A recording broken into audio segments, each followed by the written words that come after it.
Hello everyone, welcome to my channel বিতিশার রান্নাঘর। আজ আমি আপনাদের সাথে যে রেসিপিটি শেয়ার করছি সেটি হলো শোল মাছের টক ঝাল। তার জন্য প্রথমে শোল মাছগুলোকে লবণ হলুদ মাখিয়ে রেখেছি। এরপর কড়াইতে তেল গরম করে একে একে শোল মাছগুলো দিয়ে দেব, দিয়ে মাছগুলোকে ভাজতে থাকবো।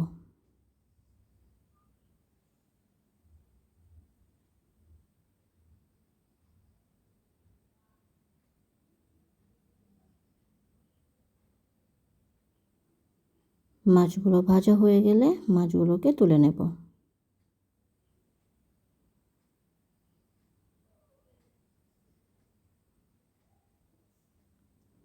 এরপর গরম তেলের মধ্যে দিয়ে দেবো 5 ফোড়ন আর শুকনো লঙ্কা, দিয়ে সেটিকে একটু নাড়াচাড়া করে তার মধ্যে দিয়ে দেবো পেঁয়াজ কুচি, দিয়ে সেটিকে ভাজা করতে থাকবো।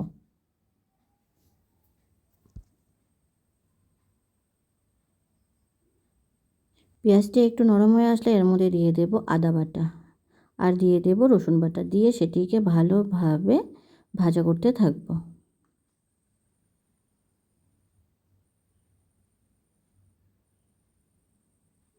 রসুনের কাঁচা গন্ধটা চলে গেলে তার মধ্যে দিয়ে দেব টমেটো কুচি।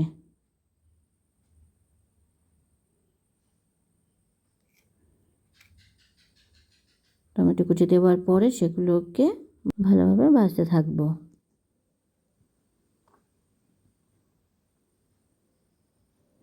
এরপর এর মধ্যে দিয়ে দেব পাকা টমেটো কুচি, দিয়ে সেটিকে একসাথে মিশিয়ে নেব আর ভাজতে থাকব।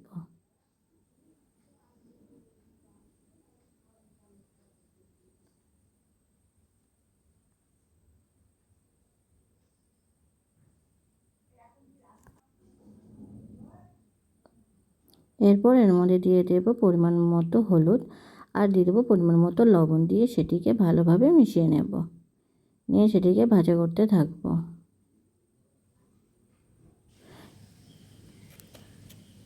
এরপর এর মধ্যে অল্প পরিমাণ জল দিয়ে এর মধ্যে দিয়ে দেব শুকনো লঙ্কার গুঁড়ো, জিরে গুঁড়ো, ধনে গুঁড়ো আর দিয়ে দেব মরিচ গুঁড়ো, দিয়ে সেটিকে ভালোভাবে কষতে থাকবো।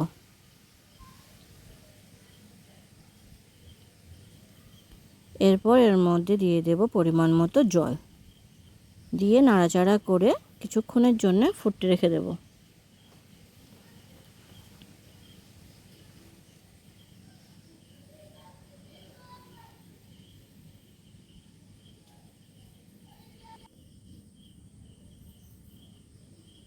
ঝোলটা ভালোভাবে ফুটে উঠেছে, জলটাকে আরও কিছুক্ষণ ফুটতে রেখে দেব। এরপর এর মধ্যে দিয়ে দেবো ভেজে রাখা শোল মাছগুলোকে, দিয়ে সেটিকে আরও খানিকক্ষণের জন্য ফুটতে রেখে দেব।